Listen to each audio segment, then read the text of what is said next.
اور یہ وہ کتاب ہے لا ریب فیہ، اس میں جو کچھ لکھا ہے وہ سچ ہے اور اس میں شک کی گنجائش بھی نہیں ہے، اور جو یہ شک کرے یہ قرآن یعنی قرآن کی کسی زیر زبر کے بارے میں شک کرے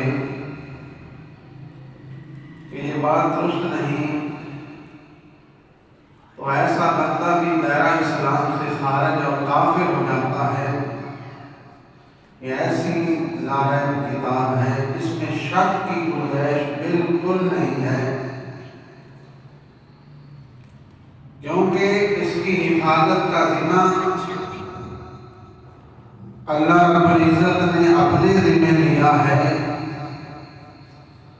اور قیامت تک اس میں کوئی رد و بدل نہیں ہو سکتی۔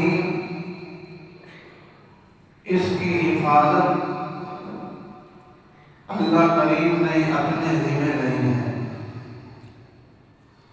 تو آج کی ہماری گفتگو کا عنوان